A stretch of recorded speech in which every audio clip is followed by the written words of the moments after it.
This holiday season, you might be looking for nutritious, convenient meals to keep you energized on jam-packed days.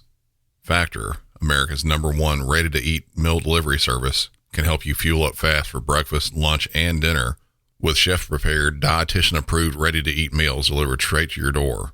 You'll save time, eat well, and stay on track with your healthy lifestyle while tackling all your holiday to-dos. Too busy with holiday plans to cook, but want to make sure you're eating well? With Factor, skip the extra trip to the grocery store and the chopping, prepping, and cleaning up too, while still getting the flavor and nutritional quality you need. Factor's fresh, never frozen meals are ready in just 2 minutes, so all you have to do is heat and enjoy.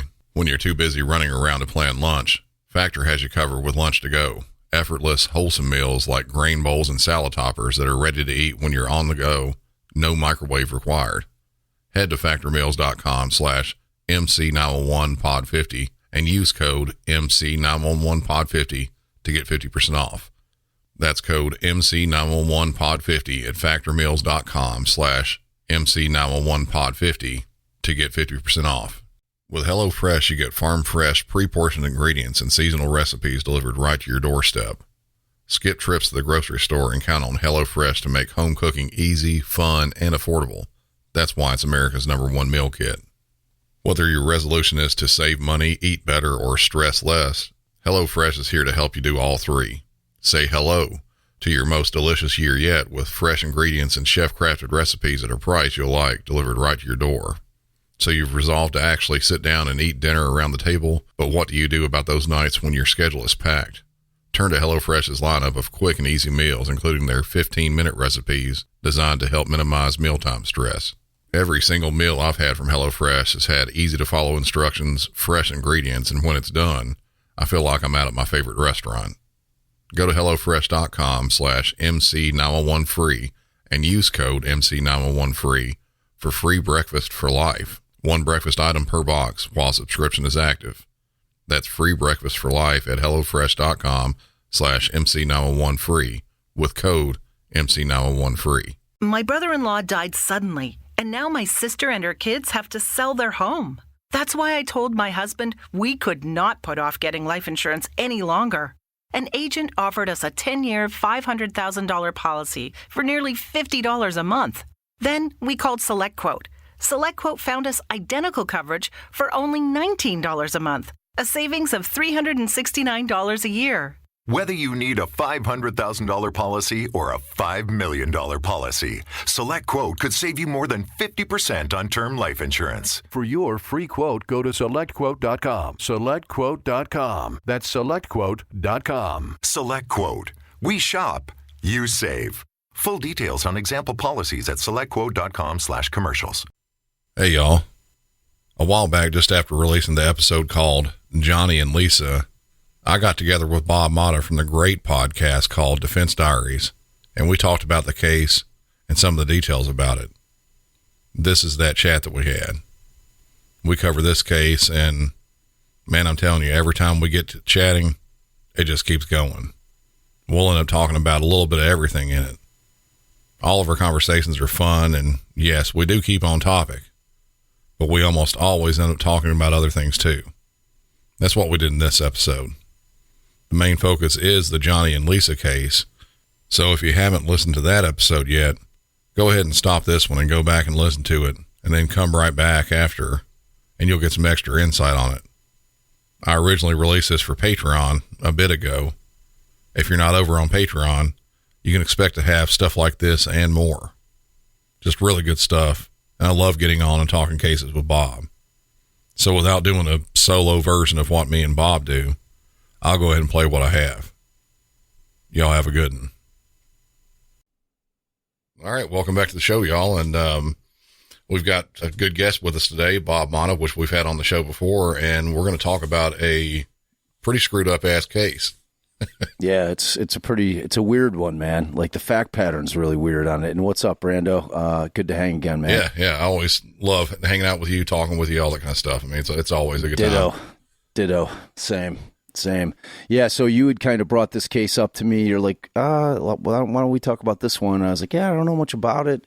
And then, when I dug into it a little bit. It's a pretty weird case, man. Yeah, I mean, and I listened to your episode of it, as my first primer to kind of get me familiar with what was going on with it. Yeah, it's a weird one. Yeah, it's like for my end of it, it's, I of course deal with the dispatch side and then the police side a little bit of it, and just kind of hit that. But at the same time, there's so much on the back end that, the court documents and what actually happened in court, before court, all this stuff, and how these, two, well, they weren't kids. They were adults, but they were young adults, how they can just get murdered like that. And the real people don't really get blamed for it. They don't, it's like, and it seemed kind of like a wrong place at the wrong time type thing. Yeah. You know what I mean? I didn't get the sense that they were targeted. You know what I mean? Like, it seemed like, at least, especially when I was listening to the dispatch calls, it seemed like to me, and for all y'all out there that don't know the case, we're obviously going to give you we'll save it. We'll talk about it after we get into the case, like some of the things going on. All right, so why don't you tell all of our listeners what's going on with this case, man? This is what we do. We get on, we start talking, and it takes like 8 hours to make it a 5-minute, true story. It's a true story, man. All right, so the case we're talking about is the Johnny Clark and Lisa Straub murders. On my feed, it happened. I put that episode out a couple weeks ago, I guess. And, this happened back in January of 2011. It happened, a long time ago, 12 years ago. Yeah. And, the way it all started out was essentially a friend of theirs, called a couple different people. They, she was on the phone with the guy, Johnny. And while she was on the phone with Johnny, she said she heard some sort of a commotion and heard him kind of arguing with someone. And then after that, the phone hangs up and they can't get back in touch with him at all. Right. They go over there and this is where it kind of gets a little bit mixed up. It's a little bit different. She says that she sees that the place has been ransacked and everything. And she ends up getting in touch somehow through a third party, another friend of theirs, with Johnny's mom, and she freaks out. She calls 911. Big time freaked out, man. She knows what it is. So. Yeah, she knows that there's something wrong, so she calls. Police go over there, and they're not able to find anything. That's kind of one of the reasons I wanted to have you on, is because of this, to have the PC, to have the probable cause to actually go inside that house to find out what's going on. They had nothing other than a wellness check. Yeah. It was a wellness check. And if that friend of theirs was out there, I don't even know if that's enough. Like saying, oh, I heard them on the phone and there was a scuffle inside. Yeah. There was a commotion of some sort. I don't even know if they can prove that they were absolutely 1,000% inside the house at that point. Right. In Illinois, at least, they have an exception, and most states have it, in terms of if you're law enforcement, you walk in and there's a homicide, there's an exception to the warrant rule where you can start searching right away. Obviously, they're going to clear the house. Yeah. But they can also collect evidence as well. But typically what happens is when they walk in, and if they do find bodies, they're going to send somebody over to the judge while there's still guys over there processing the scene. They're going to call the crime scene analysts and the unit in to come and start collecting evidence and processing the scene. In the meantime, the dude's over in front of the judge getting the warrant, which obviously you're going to get because you have dead bodies. So, but yeah, it was a weird one. And was it at her house, like Lisa's house? Yeah, it was at Lisa's parents' house. So the police actually went out there the first time. They couldn't find anything that looked out of ordinary. They ended up leaving, and they said they couldn't do anything. A little while later, the mom goes over there, and while she's on the way, she calls for the police to go back out there again. And, police go out there the second time. They talk to her. They talk to the friend. They talk to the dad. Several people are out there. Go around and look again. There's nothing they can't see through the blinds. They can't see inside. No unlocked doors. Nothing looks out of the ordinary. So again, they can't go inside. So, and it's that situation because like the folks were like in Europe, right? They were on a cruise. Actually, I think it was Puerto Rico. So they were inaccessible though. Like they couldn't, it's not like the cops could have called and said, hey, we need to be able to gain access to your house. We're worried that your daughter might be in peril or whatever. Like they were inaccessible, so they were kind of their hands were tied. Yeah, I'm sure if they were local enough, like say in the United States, say they were like Miami or something, because this happened in Ohio. If they were in Miami or something like that, they could absolutely just call them up and say, "Hey, we think there's something going on here. Can we gain access to your house?" Any normal parent would be like, "Yes, please go inside the house." 100%. Totally. Yeah.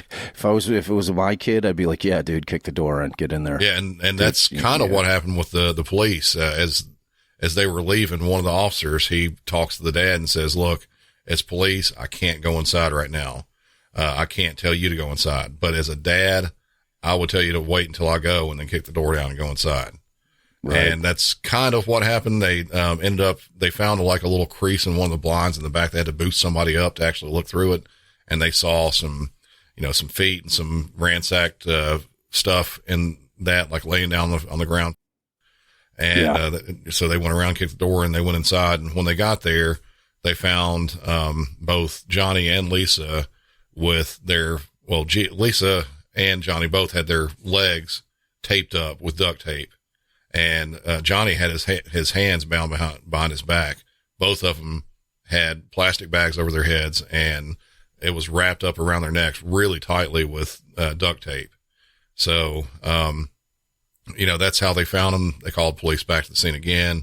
They go in there, start doing their investigation. And when they start looking at all this stuff, they start seeing like all this ransack stuff, but it's very specific. There's several rooms that have this, and other rooms were completely and totally untouched. Right. But one of the things, and this is really cutting down on a long story about this. One of the things about it is they said that the place overall, as far as evidence goes, like, fingerprints, DNA, stuff like that, it was ultra clean. So whoever it is came in, they probably had gloves on. They probably had, there's no telling exactly what they were doing to prevent their DNA and everything from showing everywhere. But they kind of hit a home run of sorts, kind of, when they found a smoked cigarette, like a cigarette butt, laying in one of the corners, and they got some DNA from it. What a fucking genius, right? Yeah. Hey, all right, we're all going to wear gloves, and we're going to lock this shit down, man. We're not going to leave any DNA, and then some idiot fucking leaves a cigarette butt in the corner. Yeah. Wow. It's like everything they went through, no fingerprints anywhere. There's just so much stuff. And and it's like, they were obviously manhandling the kids. You know what I'm saying? To like leave nothing on the kids means that they were buttoned up in terms of, like they clearly were wearing gloves. They probably had long sleeves on. They probably had a hat of some kind on. So not as to lose hair. Yeah. All the things that you have to do to kind of protect from leaving DNA at a crime scene if you're the one committing the crime. They appear to have done that, except for old Sam, who flicked the cig butt over there. Yeah. Because it's like, when I was watching the Discovery ID thing to kind of get more familiar with the case, they were talking about like they had some of the law enforcement guys on there asking, him the question like, well, tell us, like, give us a rational explanation of how your DNA could be at the crime scene. And I'm like, well, theoretically, if Johnny's got like boots on with like, and he's got like his his soles have like, or the tread is like thick, he's got those like, you could step on a cigarette out on the street and then bring it inside and bring that shit inside. I didn't even really think about that part of it, but cause I was trying to think of like, if I'm this dude, cause that's really the only piece of evidence they had connecting that guy. Yeah. You know what I mean? It's like there's, and then, we'll get into it, but he starts making the jail calls. Yeah. That's where, so to kind of go through what they believe happened, and they kind of got this from different stuff. Once they actually picked him up, when they matched his DNA, it took months apparently to do this. And, when they actually went up to arrest him, they came up with U.S. Marshals, and they thought that, or he thought, anyway, that it was for some other charge that he had, because he'd been arrested several other times and domestic violence issues and all kinds of stuff. He was a violent person in the first place. Right. So when he, got arrested, he really thought it was for something else. He didn't think it was for this at all. Right. So that's what he says, at least. So they bring him in and start questioning everything. He's denying everything. Obviously, he they hold him in jail for a little bit. And while he's in there, he gets bunked up with some dude who's in there for not paying his child support. And of all things, he's bunked up with this dude, like a double murderer. And he's bunked up with a dude with hadn't paid his child support. So right, and that's some statutory bullshit. Yeah. Not a hardened criminal. Yeah. So, but when he's in there, he says that the guy just poured his soul out to him and told everything he did that night. And apparently, the way that it went down via this guy, the guy that didn't pay his child support, he said that he was the Sam guy, the suspect, says that he was kind of haunted by the sound it was making, because the way that they did it was they were there likely looking for something. There's speculation there was like a safe with maybe $100,000 in it. They're trying to torture them to, make them come out with wherever it was. And, that didn't happen. So they ended up bringing Johnny, set him down, bound his hands and feet. They brought Lisa in. They ended up putting a bag over her head, and they were holding it there until she passed out. Like they were face to face with each other, Johnny and Lisa. Right. So they were hoping that like she would talk if she's being tortured. He's looking at her being tortured, and maybe he'll open up too or something like that. Right. So they did this 3 times. On the 3rd time that she passed out, she didn't wake back up. She didn't start breathing again. So she was dead. And I guess at that point they were like, okay, that we fucked up and can't leave a witness. Yeah. No witnesses. Yeah. They did the same thing to him. Both of them with the bags tightly wrapped around their head and neck with the duct tape and the, the autopsy. Try to get my head here. It's all right. I couldn't remember what they call the bottom of a shoe. So you're good. Sole. There we go. Yeah. So anyway, with that, they said that it was a strangulation type thing, asphyxiation. So it was probably a combination of both the bag and just having the duct tape wrapped so tightly around like that. So it's just really harsh way to do any type of crime like that in the first place. I mean, you go up and I'm not saying that any murder is okay, but if I'm the person getting murdered, I'd much rather have somebody put a gun to my head, pull the trigger. Oh, God, than being suffocated like this. Yeah. Yeah, for sure. And especially with Johnny, that he had to sit and watch his girlfriend have the life just drain out of her. Right. It's brutal, man. Yeah. And it's like, I clearly think that they were coming in, like you said, I don't know the specifics in terms of if these guys were like from around that same town and that they knew that they were going to be out of town. You know what I'm saying? Because it's like these little like kind of theft rings, they keep an eye on shit. Like it's no accident that the folks were on a cruise. Yeah. You know what I mean? think that they came into that. Probably all knew each other. Of course, that's what I'm saying. So, like, they knew that the folks were going to be gone. They knew that there was legend had it, there was cash, a lot of it in that house. Yeah. So they were going in, and they were probably surprised by the kids, unless your theory is that they knew the daughter was there, and they were going to try to extract information. But usually, man, like thieves aren't going in trying to kill people. You know what I mean? They're going in and try to get, they want to get the goods and get out. Yeah, but they actually ended up with this. It was, Sam, and there was another guy named Cameo, and those were the 2 DNA pieces they had on that cigarette. And they ended up taking both to trial. And while they were at trial, the stool pigeon with the with the child support, he's the one that kind of made the case on top of the DNA. But on the Cameo on that side, he never got convicted of it. He actually got off. And yeah, I think he was found not guilty. Like, I think that they felt like they didn't have enough, that they just didn't have enough evidence against him. And it was like, cause they didn't have the statement. They didn't have the confession from, the dude that was his cellmate. You know what I'm saying? Yeah, the only thing they had was the DNA. Right. Which is not much. Yeah. I mean, in terms of, it's a scary thing to convict on because there's a lot of explanations of how that cigarette could have gotten on there, and they're not finding their DNA anywhere else. Yeah. You know what I mean? It's like, as a defense attorney, that would worry me. Yeah. If these were my clients and if the guy's sitting there telling me, I didn't do this, man, I didn't do it.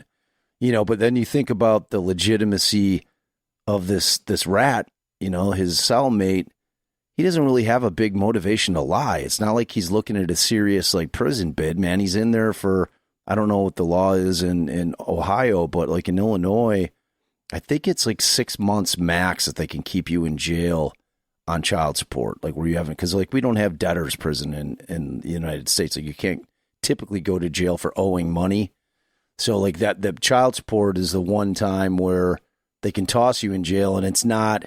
The way that they got around it is it's not because you owe the money. It's because you're not following a court order. They call it indirect civil contempt of court.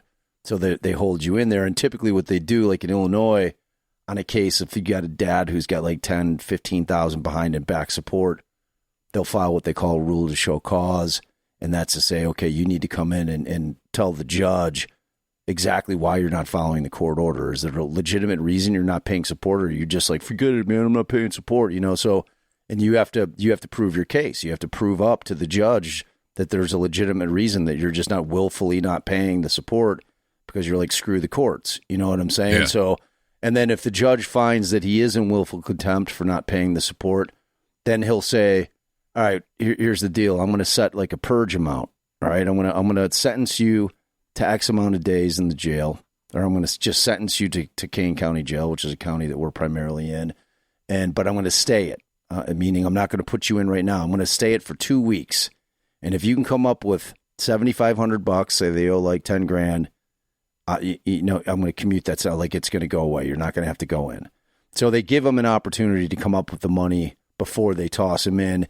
And most times they do. Yeah. Like, with the threat of jail, people go to their friends and their family like, yo, man, I need to borrow some money. Yeah. like, I got to pay off this support or I'm going in, So, yeah, I'm going to go in and end up next to a double murderer. Yeah. Right, exactly. Like my point being, this guy, that went in on the support, this wasn't like a long-term thing. So where typically you worry about guys that are coming in and basically saying my cellie, confessed to everything to me, is that they're trying to get a benefit for themselves.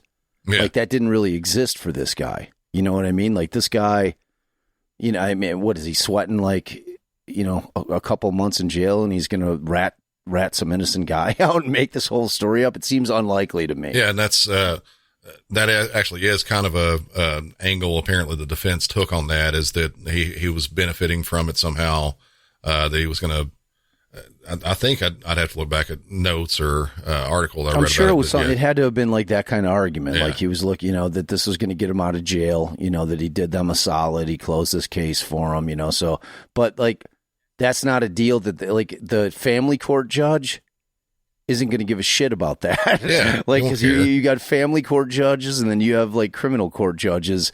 And one does not have anything to do with the other. So whatever he did in terms of helping the cops close this case, those cops are never, ever getting to a family court judge saying, hey, this guy really took care of us on this case. Can you just waive that child support? And the judge would be like, no, this guy owes 10 grand in support. He's got to pay. He's not taking care of his kid. Yeah. Sorry. Like no deal. You know what I mean? So like that argument sucks if that's what the defense brought. And it's really the only argument you could bring. So I wouldn't be surprised at all that that's exactly what they said. It's always what you say. You get a stool pigeon in there or a rat on the thing, and they're going to say, oh, this guy's benefiting from it. You can't trust anything he says. And then they go through their criminal history. Can't trust this guy. He's a thief and a liar and a murderer. Whatever that guy's done. So you destroy his credibility and say, what? Now you're going to believe him because he's coming in here and he's going to get a benefit. Like, I don't know what this other cat's background was, but, like, I'm not imagining it was anything horrific, like, beyond the child support stuff, but I don't know, maybe it's possible. It is entirely possible, but at least for that one, it'd be different if he was in there for, armed robbery or, something like that. Like, he's going to get like years taken off of a sentence. That's a little bit different, but totally different. That's not the case this was here. Not that. Yeah, exactly. So back over to the cameo guy, he, apparently there was some sort of a Miranda, thing that happened with him. They didn't process him correctly. There was some sort of a weird thing. And, I did go through the court documents a little bit, but they were so many different pieces to it. And, of course I'm no lawyer. I don't do that. So I don't know if you got a chance to kind of breeze through those or not, but like I wouldn't, because you sent me the thing about Cameo, and I didn't know that was because they didn't have his first name. Because you were like, you sent me like 2 case sheets, and it was basically one of them was with Cameo. So I don't know what the grounds were, but like if it's a Miranda issue, it's more likely than not going to be a statement that he made that they suppressed. I think that's probably what one of it was. Yeah, because like I mean, with Miranda, that's typically that's what you're looking to seek. If there's been a violation, if you're defense, I'm looking to if my guy made a statement, I'm going to say, look, you didn't Mirandize him, you didn't let him know that he had the right to remain silent, so he wasn't aware of that, right? So I'm guessing that's what it was as to that. I mean, the bottom line is with that guy, though, I mean, it still made it to trial. Yeah, like the prosecution still made the decision to move forward and try the case. With both of these guys, as kind of co-conspirators in the whole thing. And at the end of the day, as to Cameo, they just felt like, I guess the jury didn't feel like the state had met their burden, and that's what I'm saying. Like that, without that statement from the cellie, Sam's walking too. I mean, like you don't want people getting convicted on like they found a cigarette butt with DNA on it because the cigarette butt's not even really related to the kids. Yeah, and they can never nail down an absolute 100% motive on it either. So exactly, yeah, exactly. And it's like in the Discovery ID show, they had a lot of those phone calls that they're recording where Sam was calling a friend, and then he called his wife, and his wife is the one who's like, oh. I talked to your cousin, and your cousin said that you were at a birthday party at a bar that night. So the cops then go and try to check that alibi out. That doesn't check out. Yeah. But the cops are like, the cops say something like, oh, well, he was not lying to us, or he wasn't being truthful with us. I'm like, well, he didn't say anything. Like, he did an overhear of a jail call. Like, he didn't say he was there. His wife said his wife said his cousin said he was there. And then he's like, because like on that phone call, like this dude's like, is he sure I was there? Like he had no memory of it. Like he didn't seem like, because like, do you know what was the gap in terms of like how long from the time of the crime until the arrest? Like the arrest is made. I think it was like 8 months. And the Sam guy, he says he was essentially homeless at that point. That's one of the things that he kind of claimed.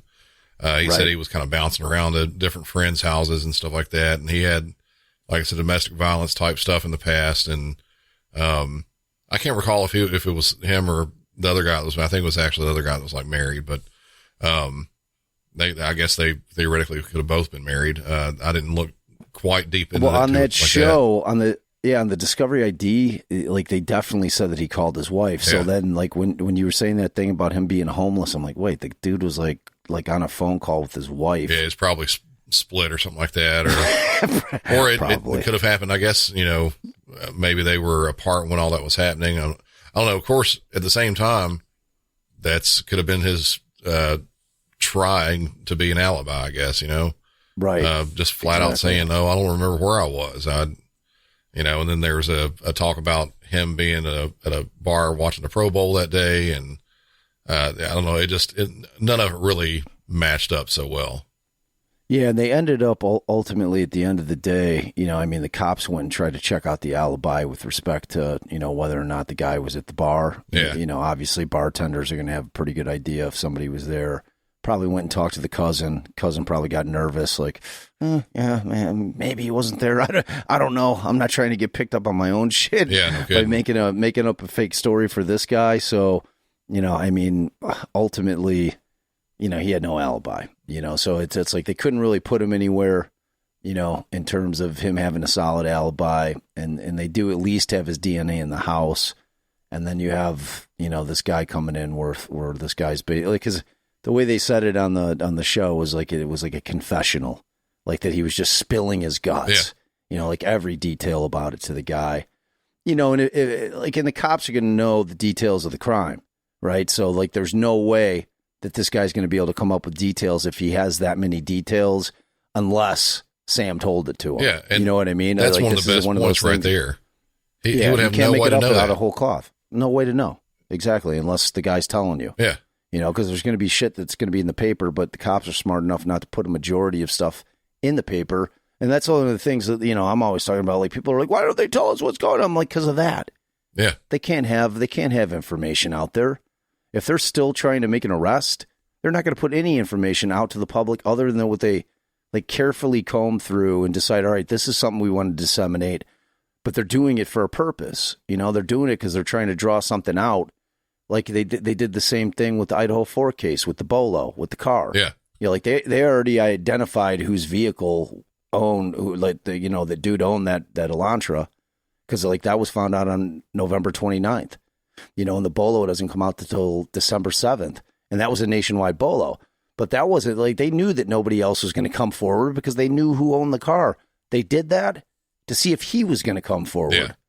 That's why they did it, because they didn't want to go to him directly and be like, yo, man, like, we know your car, like, because they weren't there yet. Like, they didn't have everything they needed at that point. So for them to go to him and have him lawyer up right away would have been a bad move. They wouldn't have been able to continue to investigate him in the same way that they were. So the best move for them was to issue that Bolo and see what he does. If he comes forward and says, yo, yeah, I saw this thing on the TV, man, and, you know, you guys are looking for this car. Yeah, that was me. Yeah. I was there. I was driving around that area that night, and, you know, I was like, well, what are you doing? Well, you know, I was trying to score some Molly or whatever he's doing, you know, come up with some shit. You know, but when he doesn't, and everyone knew about that, like everybody on the planet knew about that Bolo, that it was that type of case. You know, this wasn't one of those cases where that's going to slip under the radar. Like, it was just too high publicity. You know, everyone knew about that case. So they knew that this guy knew. And, you know, and there's that concept that if he's the guy, he definitely knew, you know, because he's following that shit like a vulture online, you know, day by day, seeing what news is out there. That's why we live in such a different world. Like back in the old days, criminals had no idea what was going on. Now, you just go on the internet. Like, if you're a criminal, you've done some horrible shit, you're going to go online and figure out, like, you know, see what's going on with the case, see if there's been any leaks, see if there's been any, has anybody come forward? Has there been any developments that the press has caught wind of? You know, like, all those things exist now where they didn't back then. So, yeah, I mean, I think that thing holds up pretty well, you know? Yeah. Yeah. In terms of that statement from the guy. Yeah. I don't think they can try to throw some fluff up at it and say, you know, oh, he got some sort of benefit or whatever. I just don't see that happening. Even if they were trying to like pay him off or something like that, I don't see that happening. I just don't. Yeah, me either. So, all right. So I opened this thing up and it looks like, Cameo Petaway is his last name. Yeah.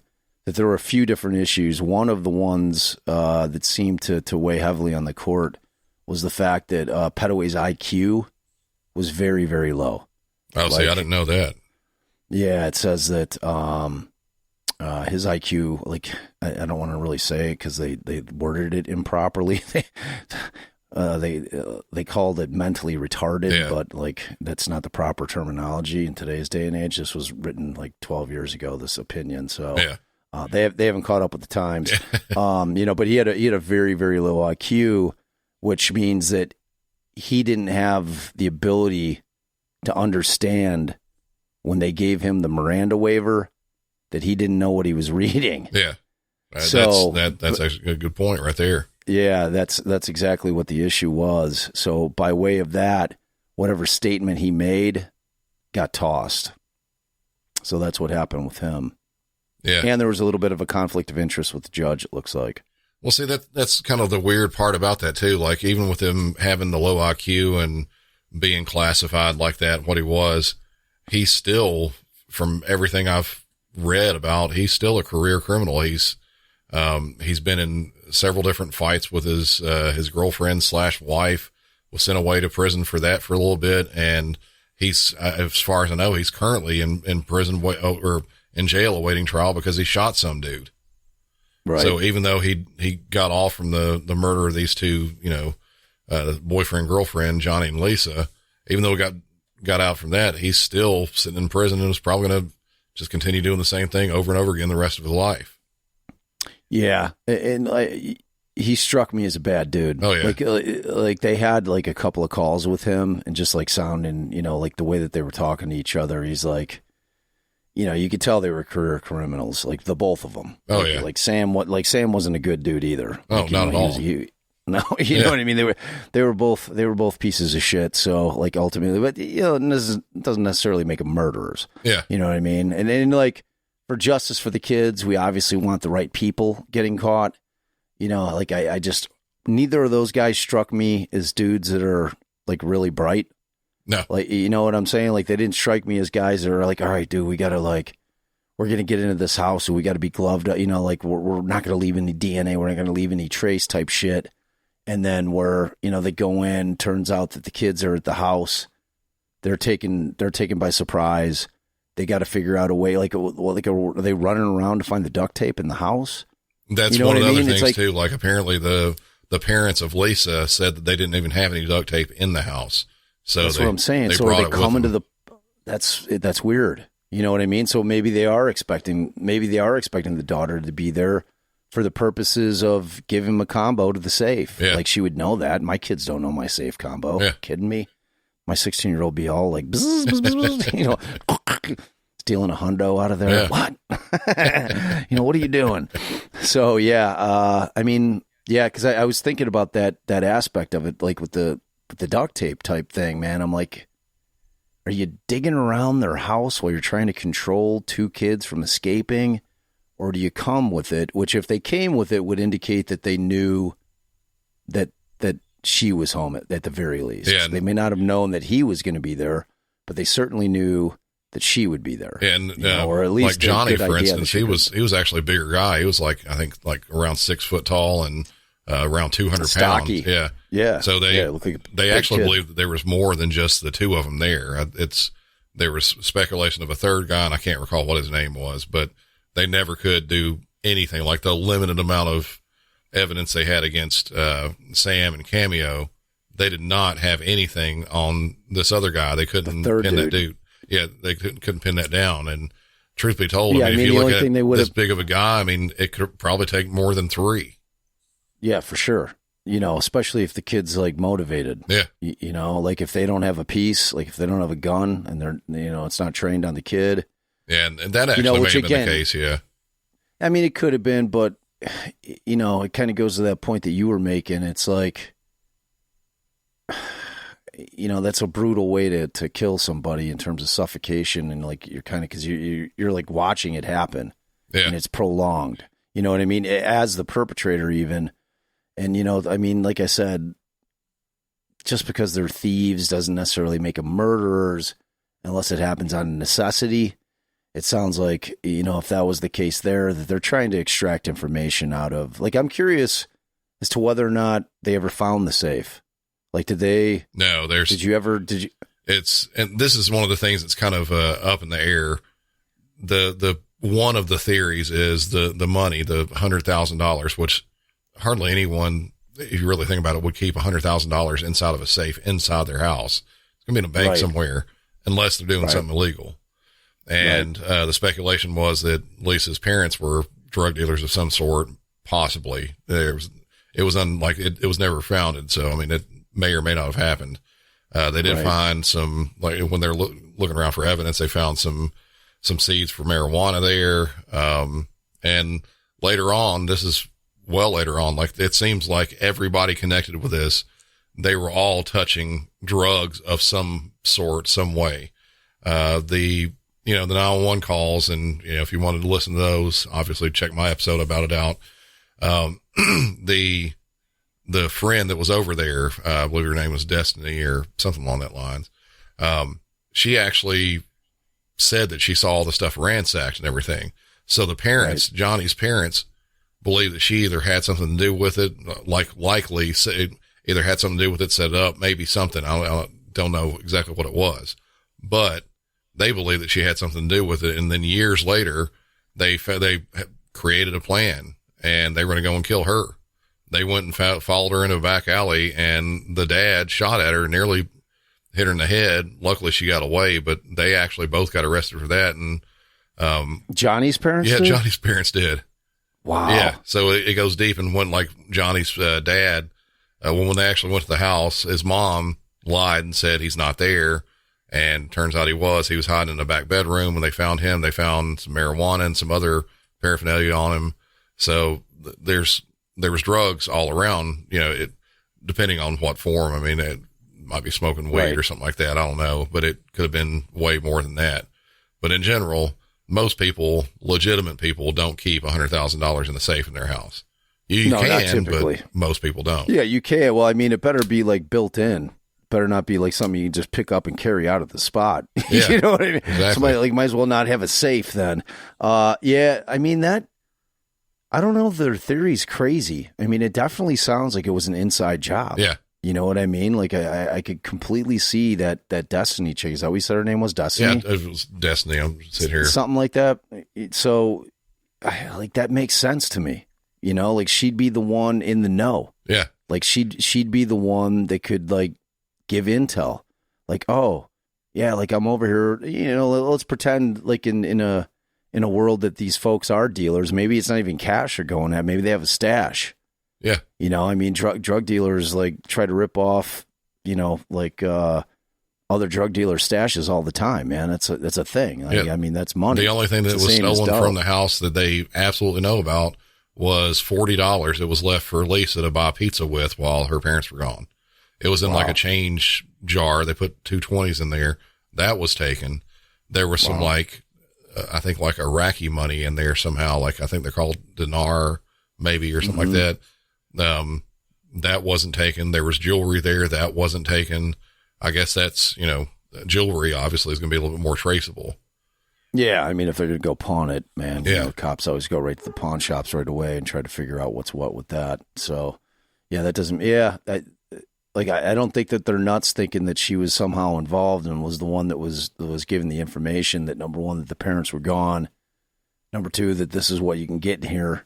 You know, I mean, there's got to be inside intel some way. That's why I was asking if they were all from like the same town. Yeah. Like, how's that information? It's like, when you think about the old Home Alone movie, they would always go and rob during like Christmas time when they knew that people were leaving and not going to be in their property for an extended period of time. So they knew that they had free reign. It's kind of the same concept here, except it seems like that they were specifically looking for something in particular, which to me tells me that they had inside intel, that somebody had said something to them like, this is what they have here.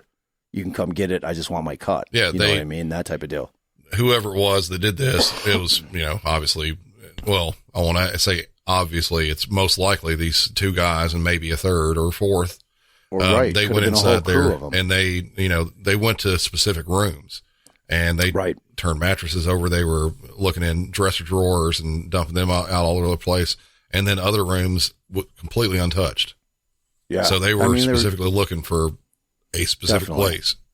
Yeah, and a specific thing, whether it be cash or drugs, whatever the case may be, I mean, it's like you said, who knows? And we don't necessarily want to cast shade on these folks and speculate, but I mean, clearly there was something there, or at least they thought there was something there, and it was told to other people, who then decided to come and run this gig. And in that aspect of it makes me think that they thought that Lisa might be there. Yeah, you know what I'm saying? Like that's why they brought the duct tape. They knew they were going to have to try to extract some information out of her, but then again, I'm assuming they had masks on to hide their identity. you would think. You would think, like, because I just don't know if they're coming in with the intent on killing. Like, I mean, that's just, it makes everything way, way more serious, in terms of the crimes that are. I don't think they did either.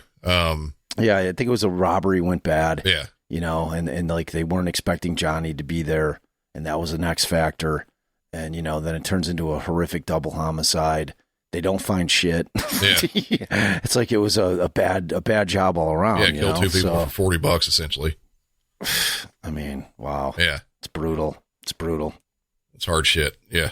It is, man. But, like I said, the parents, they got arrested. They apparently got sentenced to some jail time.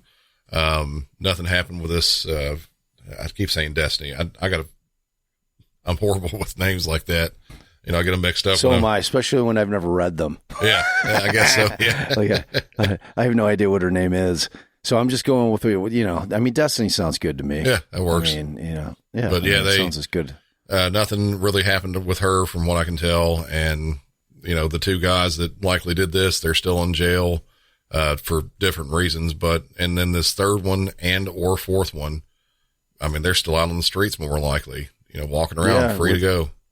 I mean, probably with no hopes of ever, getting them either, short of this guy, trying to cut a deal and trying to cut some years off his sentence, Sam, and he rats these guys out, but, he was talking big about how he's not a rat, that's what some of those conversations with him and Cameo, when he's calling from the jail phone, which he knows is, being recorded, and, he's basically saying things to that effect. We hold tight, man. We don't say shit. You know? And he's like, yeah, I know. That type of stuff. Those conversations go because I mean, clearly they had a little crew. So I mean, you hope that they got the right guy. Yeah. It's like that. It's not great evidence, but apparently it was enough. And that statement's pretty strong. Yeah, and the Cameo guy, like on the court end of it too. He apparently is the whole double jeopardy thing was enacted with him. Can't be tried for that again. He's not going back to trial for it. I mean, I'm kind of wondering though if they ever do find, and I'm not even sure if they're still investigating this at all. They're probably not because it's been so long. But if they found some other type of crime involved with it, like instead of just murder, because I think from what I can gather, that's the only charge they did. It could have been something else, but if there's like, they can find stuff for a robbery or something like that, they could tie him down for that later on, I guess, couldn't they? Probably not. Really? Yeah. Well, I mean, I'm thinking they definitely would have charged them both with kidnapping. Yeah. For certain. So it would have been murder, kidnapping. Yeah, I'd have to look to see. Probably like here they call it home invasion. It's like home invasions where you go in with the intent on committing a felony, whether it be a violent, like here, if you have a weapon when you go in, it's home invasion. Or if you're going in with the intent to commit a felony, it's burglary. You know what I'm saying? So like all those different charges probably were charged at that time. Yeah. It would be tough, man. I mean, because at the end of the day, they're better off just trying to get this turd on something else instead of trying to fight that fight and trying to get around the double jeopardy stuff. They've done that with him shooting that other dude. So yeah, exactly. So they, and actually they got looking him. through trying to find a little piece of my notes here. Eric Taylor was a guy. They apparently the stool pigeon, the rat there in jail. He told, and again, this is another thing. Just kind of going to your point. How would he know? He has names. He gave names of him, Sam Williams, Cameo Petaway, and then another apparently East Side guy. I guess they all were from the east side of that town, named Eric Taylor, and they were all the killers. So, wow, yeah. I mean, it's a pretty good statement, and I'm sure he had more facts than that too. Like if this guy was spilling his guts as to exactly what they did and how it all went down, I'm sure this guy had all of it.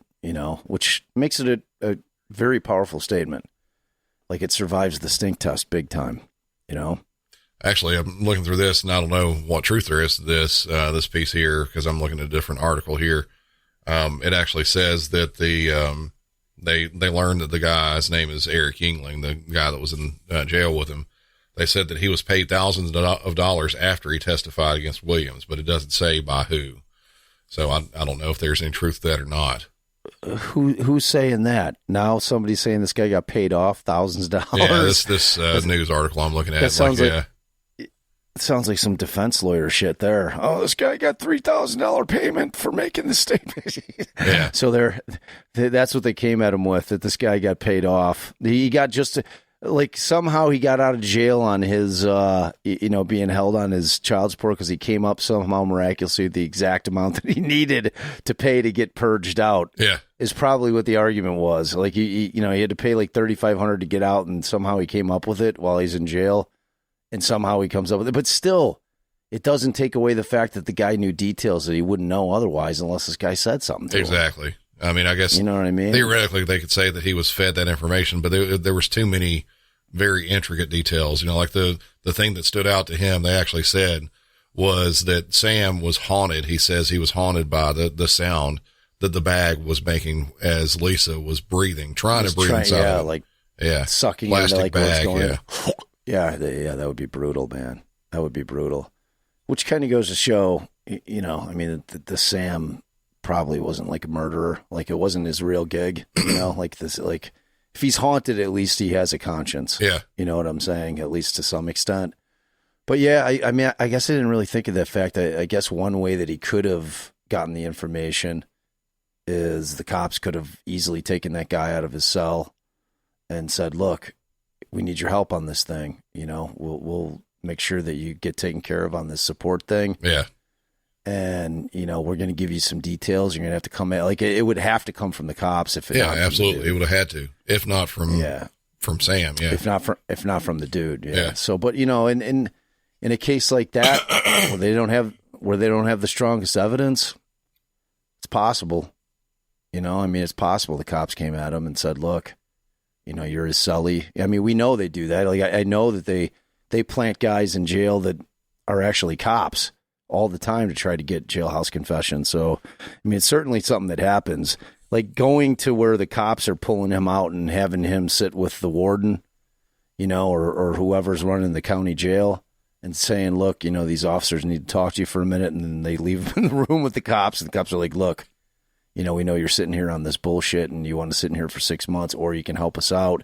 And, you know, we know this is the guy. Yeah. Like, we know this is the guy, but we need a little extra help because, you know, we need this one extra piece of evidence. And then maybe they talk the guy into it. So, I mean, that's distinct. It's a distinct possibility. Yeah. It's speculation, but it's one of those two things happened. Yeah. Let's put it that way. Like somehow this guy got like accurate information. And, you know, because if I'm the defense counsel and I'd been digging into that case, you know, and it's really hard. Like, I'd have the opportunity to go try to interview that guy, you know, beforehand, but he's not going to talk to me. Like, it's his defense counsel. It's really hard to get witnesses to talk to you because the state, like, shuts them down. Like, they can't tell a witness not to talk, but they can tell them, look, you don't have to talk. Mm-hmm. And then once they hear that from the state, people feel like empowered and they're like, oh, no, I don't have to talk to you. Yeah. You know, because people don't know.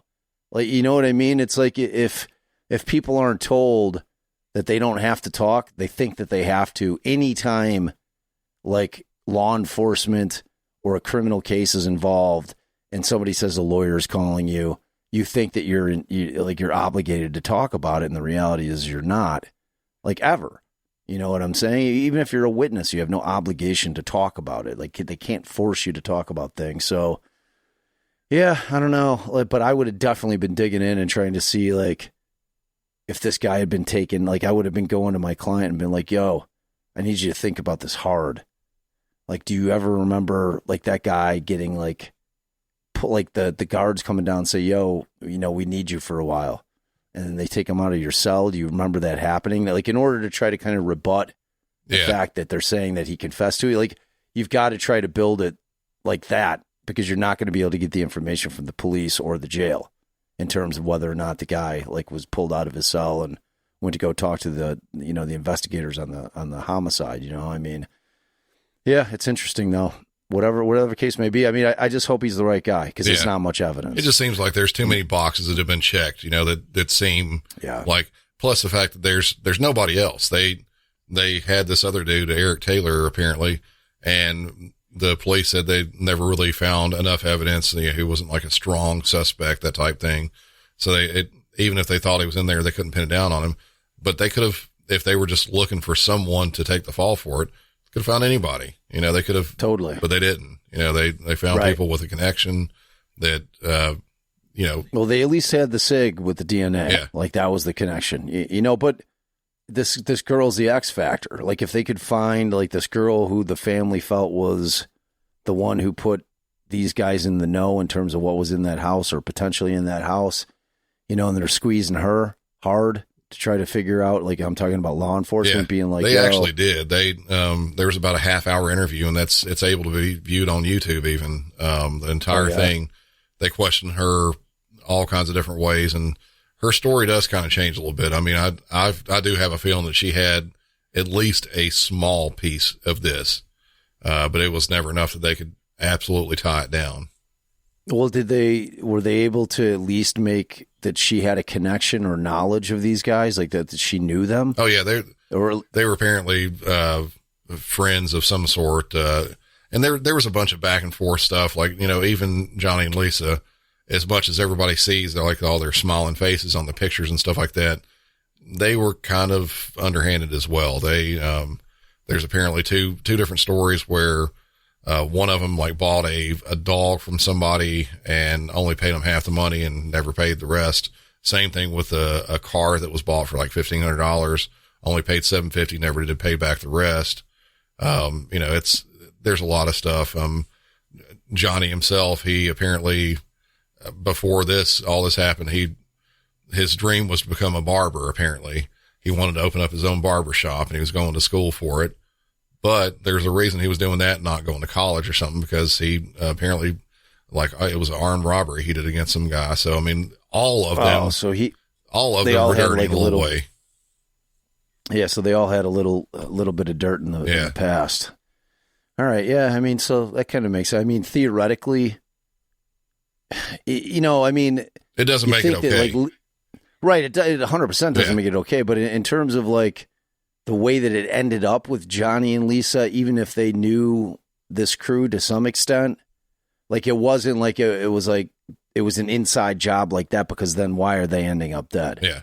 You know what I mean? It's like if Lisa's of the mindset, like, all right, my parents have a shit ton of money in this house, I can't be the one who does it, because they're like, if there's not like a crime that takes place and the money goes missing, they're going to know it was me, like that I stole from my own parents. So like in theory, I'm just thinking this thing out, like how it could have worked out, like where you've got a lot of people with knowledge and it's kind of like you got that inside person, whether it be this friend or whether it be Lisa herself. And then it turns out that they get there and, they're like, they either don't find something or they do find. It would make more sense if they had found $100,000 and then the other dudes are like, yeah, I don't know if we can leave these two alive. You know what I'm saying? Like it's too big of a risk. Or we got $100,000 and I don't want to give them their cut type deal. Yeah. Could have been that. Like what? But could have been anything like that. Yeah. You think about it, the whole cut piece of it. I mean, Lisa couldn't she was apparently still living there with her parents. She just up and said like, oh, I've got an extra $10,000 when I work at, what is it, TGI Fridays, I think, where she worked at. No, that doesn't happen. It'd take like 15 years to get $10,000 at that gig. Yeah, you know what exactly. I'm saying? Save it up. Right. Yeah. Yeah. It's, there's a lot of weird little pieces to it. It's an interesting case. Like I remember hearing it. Like I knew the details. Like, man, where did I hear? I remember I hadn't listened to much of Sword in the Scale.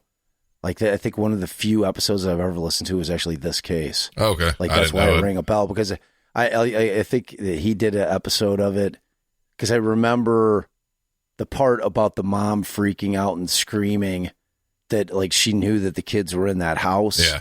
And that she had called twice and the cops had come out there and they wouldn't do anything. And that ultimately that the husband ended up like getting into the house and discovering the kid, right? I mean, so like that's the part that I remember from the story, because I was like, man, why is this case ringing a bell? And I think that was it.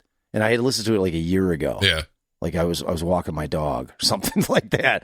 So yeah, it's an interesting case. It's a tragic one though, for certain. Yeah. And one of the things I said on my episode about it is I've got a feeling that this is not going to be the last thing that we hear about it. I think because of the kind of criminal background that it seems like almost all of them have, like everybody involved, even parents and stuff like that, we'll probably still hear more about this coming from the years, coming up to us, that 4 or 5 years from now, somebody else involved in this gets arrested, or they get arrested again, or maybe the Destiny chick or whatever her name was, maybe she actually finally does get, killed because they found out that she had something to do with it, or arrested.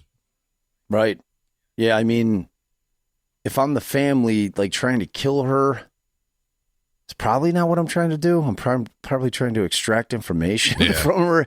It's like, what use is she to anybody if she's dead? You know what I mean? It's like, you're not going to be able to get the info. Like she could be one of the only people out there that would potentially be willing to talk about who everyone was involved. It's like the family's concerned about getting everyone that was involved. Like, to me, killing somebody that might have the information you need seems like a really bad move, but maybe that's just me. Yeah. The more I read about it too, like after I put out the episode, I mean, I did find out about the parents trying to shoot her. And afterwards I found out that apparently there was a sheriff's deputy, or someone in the sheriff's department that apparently helped them to do that. So, I mean, he got arrested, and I think he got sentenced to 4 years as well. So wow. it goes deep. It keeps getting deeper and deeper everywhere you go to. It sounds deep, man. And not in a good way. Yeah, not at I all. mean, it typically never is, though. You know, when you're getting that deep, it's definitely getting dirty down there when you get into the, you know, into the depths. So yeah, it doesn't surprise me. Yeah, and like I have no idea where Sam's at in his appellate process. You know, he's 12 years in. He's probably pretty far into it. He's probably exhausted his appeals, and you know, all he'd have left now would be like PCRA, PCRA petitions. So yeah, you know, because after you like get through your appellate stuff, like that's kind of your last, and typically you need newly discovered evidence in order to, you know, but with the advancements in DNA, you know, I mean, if anybody, like, the problem is like if this guy doesn't have anybody advocating for him, like if this guy's actually innocent, yeah. But to me, it sounds like he's not. It sounds like I think the more likely scenario is that he ran with this Cameo's crew. I think there was a crew of them, and that he might not have been there the day that took place, you know, and like he had bummed like Cameo a short, like a half smoked cig. Yeah. He's like, hey man, let me get that short. And like Cameo had it in his cigarette pack, and he smoked it at the spot and flicked it over into the corner, and it's got both their DNA. Like, how are both their DNAs on the cig?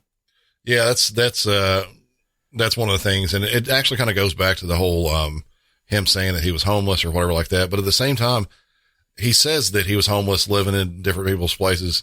I did read a piece of an article that says he was like a heavy smoker, like 3 packs a day, that type thing. Right. So, right. You know, the cigarettes were kind of always, but never in a short supply. So, I mean, totally. It could have been that he didn't have that much money, just enough to buy us 3 packs a day. You know, back then in 2011 was Ohio, probably $4 a pack, $5 a pack or something like that. So it's not like a drug addiction. Well, I mean, I guess, yeah, drug addiction. I mean, it's totally a drug addiction. It's probably the most addictive drug next to heroin. Like nicotine's pretty bad, man. It's like, I've been trying to kick it for a long time. I'm now down to like I'm off the smoking of all varieties and vaping. And now I'm back to like, it's come full circle. So I'm not doing like the chew or like the dip, which is what got me hooked back in high school when I was, you know, playing football. I used to dip. So that got me hooked onto the nicotine. And then in college, I'm like, oh, well, can't talk to girls with dip in your mouth. So I started smoking, and then I did that forever. And now like it's come full circle. So now, but this doesn't actually have tobacco in it. It's just got the nicotine, but I'm still hooked on it. Yeah. It's like the only thing I'm still addicted to is nicotine. Yeah, it's disgusting. Hearing something the other day, and this is completely off topic. Apparently the tobacco and the chemicals and stuff like that apparently is the bad part. Apparently, other than being addictive, nicotine is actually not that bad for you. Apparently, I don't know what kind of truth there is to that. It's all the other stuff that's cancerous and stuff, but apparently there's some benefits for nicotine of some sort. I don't know that I believe that, but you know, I think that it makes sense. I mean, you're definitely, the carcinogens from smoking is definitely coming from the tobacco, not like the nicotine, which is an additive. Yeah. You know what I'm saying? So I don't know. I mean, I could buy it potentially. Yeah. Sitting here trying to look through and try to find more about the conviction and when he's going to get off and stuff like that. Actually, it says he was convicted life with no chance of parole.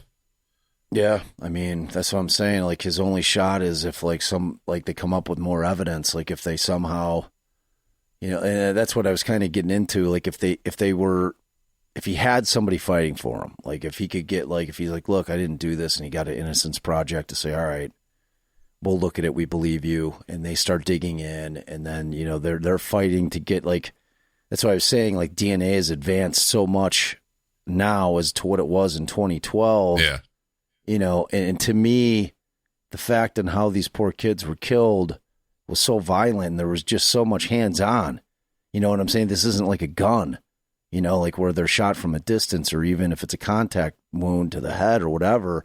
You know, I mean, they had to have hands on them. So to me, it's likely that there'd be some kind of DNA somewhere on either of the kids, to where if somebody came in and said, all right, look, we're going to test whatever DNA that they found on the kids that they didn't test back then, you know, just because, and we don't know, like, I don't know what they tested. I mean, obviously they tested the cig, So we're assuming they tested other things as well, and they must not have gotten hits. Because like you were saying, they didn't get the hit on this guy right away off the cigarette. Well, butt, apparently right? they, from what I've seen, and this is another police document, they actually went through. They had a ton of DNA. It was all over the place, but they didn't have any that matched anything. See, that's what I'm saying. Well, the only piece that they had that matched anything was that cigarette butt. Like they ran it through when it was, an exact match for both those guys. And because he was in CODIS. Yeah.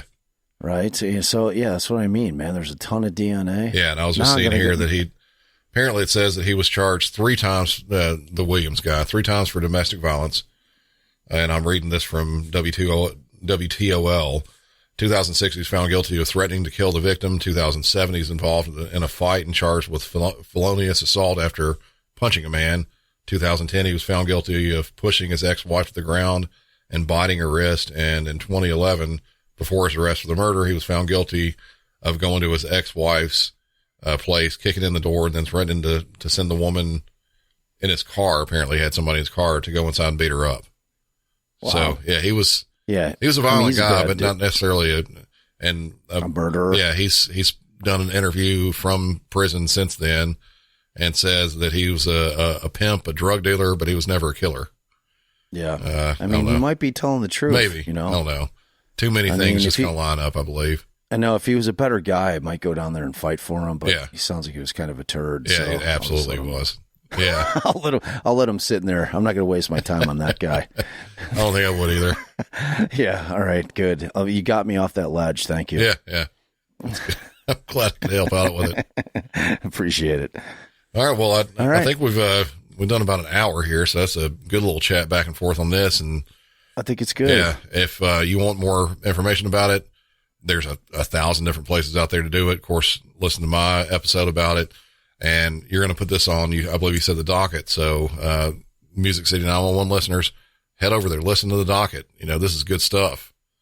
Bob and I guess your wife, Allison, she comes on and helps you out with some of the stuff too. And it's, just back and forth, really good stuff. I mean, it's way more detailed than I know.